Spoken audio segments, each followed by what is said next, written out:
ว่าหมากมันบ่สุกกำลังเขียวๆอยู่แต่นกเข้าหลายอยู่เขาพอสมควรเบิ่งก็มันคือสิมากวดกาเบิ่งล่ะ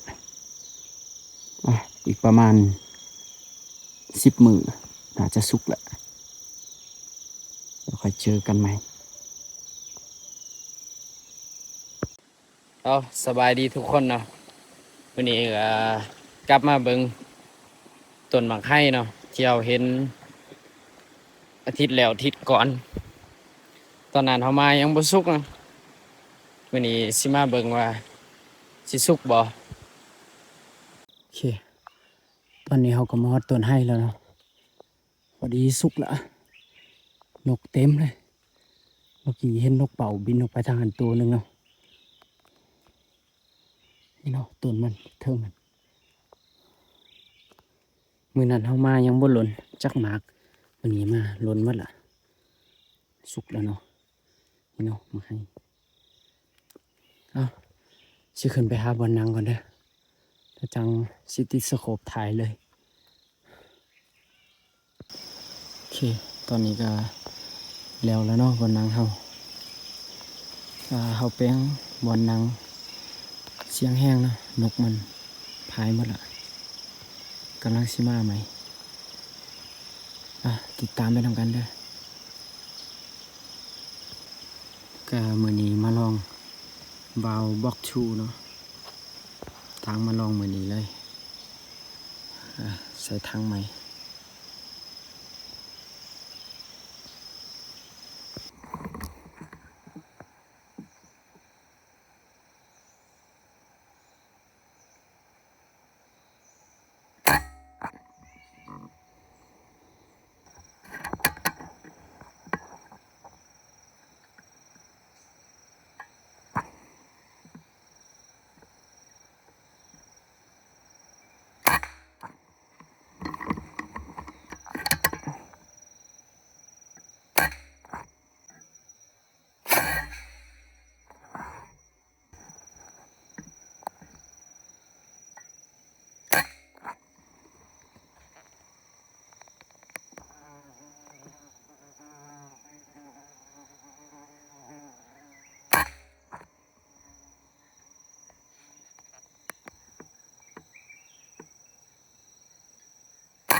ตอนนี้ก็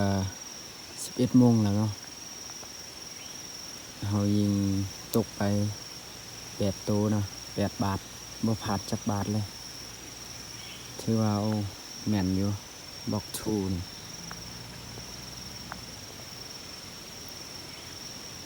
เฮาสิลงไปเก็บตัวนกก่อนนะว่าสิเห็นจักตัวเห็นเนาะตัวนึงตัวนึงก็หันตัวนึง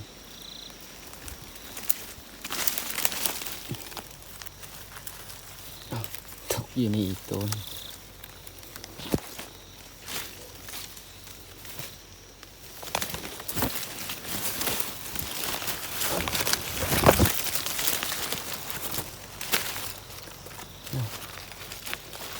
4 ตัวอีก4 ตัวตัวนึงตัวที่5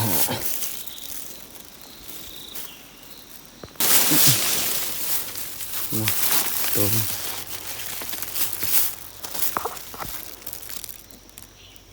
ตัวที่6อีก2 ตัว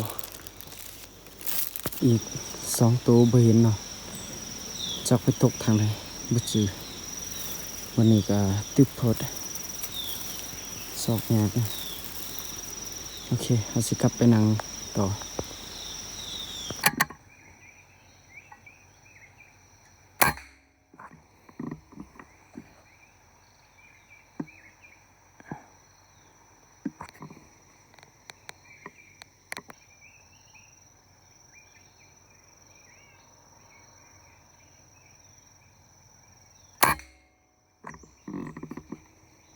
ตอนนี้ก็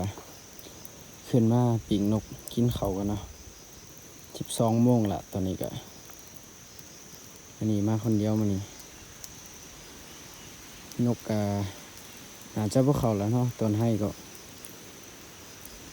เพราะว่านกลงกินน้ำละเดี๋ยวนี้กินข้าวแล้วละเพราะว่าสิขึ้นไปเบิงไปเลาะเบิงต้นหมากทั้งเทิงเนาะบางทีอาจจะมีหมากกอหมากหยังเพราะว่าต้นให้นี่มันอยู่ลุ่มนี่เนาะมันแปนโพดเบิงก็ส่วนหน่อยสิมีตัวหัวเขาต้นแรกนะอันเนาะต้นให้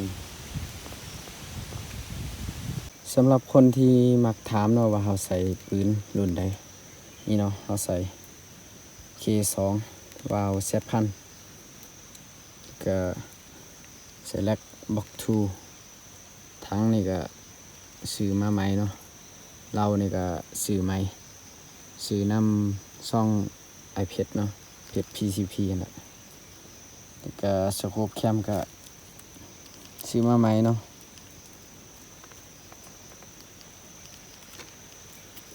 ถือว่าแลกตัวนี้นี่โอ้ถึกดีสุดยอดปรับมัก10เลยเนาะความแม่น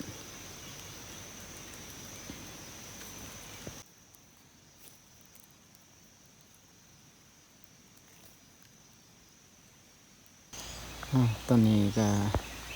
ลงมาเฝ้าต้นให้เนาะขึ้นไปโลซอกหมากใหม่อยู่เทิงเมื่อกี้เห็นอยู่แต่ว่าบ่มีหยังกินเนาะเลยลงมาเฝ้าต้นให้นี่ซะสิเฝ้าจำแรงเลยเนาะติดตามไปนำกัน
ตอนนี้ก็มาฮอดรถแล้วเนาะ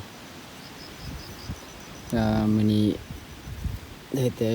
10ตัวเนาะสอกมื้อเห็น5-6ตัว